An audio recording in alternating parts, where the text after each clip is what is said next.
What spiritual things can a husband do to help his wife have an easier labor? First of all, there is something that the Rebbe says in letters that this can be even throughout the time of the pregnancy, that the husband should say Kapitel Chaf after Kriya Shema Shalamita, before Hamapil. He should say Kapitel Chaf Lamnatzeach Yancha, the 20th chapter of Tehillim, and then the second pasuk, Yancha Hashem b'yoyim tzara yisagevcha Hashem elikei Yaakov. After he finishes the whole thing, he should say over the second pasuk and have in mind that it should be together with all the kavanas that there are, whatever kavanas exist that I don't know, it should go up with it. So again, every night after Krishma Shalamita, before Hamapil, say chapter 20 of Tehillim, then repeat the second pasuk, Yancha Hashem b'yom tzara, having in mind that it should be with whatever kavanas that were meant to be had. So that's something which isn't necessarily in the end of the pregnancy, that's throughout the pregnancy, from the beginning of the pregnancy. Another minhag that there is, that there were times that the Rebbe did say to do it, and I'll tell you an interesting thing about this, was Psichas Ha'aron, opening the Aron Kodesh whenever there's Kriyas HaTorah. Now there's letters that the Rebbe writes about doing it specifically in the 7th or the 8th month or the 9th month, etc. When they published a booklet about all the customs of pregnancy and birth, so they asked the Rebbe, there seems to be a contradiction here. If one does this, then it seems to be to make it more public and to make more publicity, and there's other places that we say you should try to hide it. I asked the Rebbe, how do we deal with this? And the Rebbe said to take this out totally, which implied that the Rebbe was telling them that this is only a hayra, it's only a directive for certain people, but it wasn't hayra l'rabim, it wasn't a public directive. So this idea of psicha is not necessarily minik Chabad that one has to do. Probably can't hurt, but it's just to know that it's not, even though there were times the Rebbe did say it, but that was a private directive for the person the Rebbe said it, but as a general rule, it's not necessarily something that has to be done. Okay, now, with regards to some things that the Rebbe was very strong about, are the following. First of all, from the time of labor until after the birth, including when the child is young, a young baby, there should be Shir HaMalis all the time. The Shir HaMalis of Tehillim, near all the places where the baby and the mother are.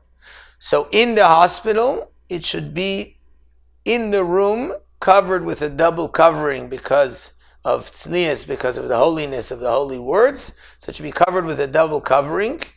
And later on, it should be there all the time as something to guard over both the mother and the newborn baby. In addition to the guarding over the mother and the newborn baby, the Rebbe very strongly wants that as soon as a baby comes into the world, he should be surrounded with holy letters, with the holy letters of the Aleph Beis and the holy letters of Shir HaMalis. There's also a custom by Chassidim, and I believe that there was even directives from the Rebbe about it, to have a picture of the Rebbe. Some people want to have $1 of the Rebbe, others want to have other things from the Rebbe in order to some ideas is even to have a mezuzah. The Rebbe did tell some people as shmira, one of the things when there's a need for necessity to have a mezuzah, but again, that should be covered with a double covering. And once again, this isn't a general directive, but the general directive that the Rebbe was very strong about is the idea of Shir HaMalis, having it even in the labor room, even as soon as the delivery, as soon as the labor and the delivery, there should be that Shir HaMalis, whether the woman has it under her pillow or whether she has it on her bed, etc., but it has to be covered with a double covering at the time. Another thing which is very important is that the husband should not be present in the room from the time that she becomes tummy, which means generally from when she goes into active labor. At that time, the husband should not be in the room at all. And the Rebbe, in fact, even emphasizes it, even if he says, I'll be in the room, but I'm going to turn around, he should specifically go out of the room, and the Rebbe says that in the schus of that, that he's leaving the room, that will bring to an easy and good labor, etc., because he's behaving in a way of because they're behaving in a way of tznius. So that's a very strong point, the husband leaving the room. There is another point which comes from during the birth of the Rebbe Maharash. The Tzemach Tzedek said the following, Kapitlach Tilim, and the Rebbe brings it as something that everyone should say. That means during the time of active labor, Kapitel Aleph, Beis Gimel Dalid 1, 2, 3, 4, 20, 21, 22, 23, 24, 33, 47, 72, 86, 90, 91, 104, 112, 113, till the end of Tilim. So again, Aleph, Beis, Gimel, Dalid, Chaf, Chaf Aleph, Chaf Beis, Chaf Gimel, Chaf Dalid, Lamed Gimel, Mem Zayin, Ayin Beis, Pei Vav, Tzadik, Tzadik Aleph, Kuf Dalid, Kuf Yud Beis, Kuf Yud Gimel, till the end of Tilim. That is something which is also a very important thing, which is also a zgula for easy labor and for good labor. So those are some general things. There may be more things, but those are from especially the general rules that the Rebbe himself wanted publicized, especially the Shir Amalis not being in the room and saying these kapitlach of Tilim. Just while mentioning an idea of a zgula for an easy labor, although this is not exactly the same, but it's connected, and so I'll mention this here as well.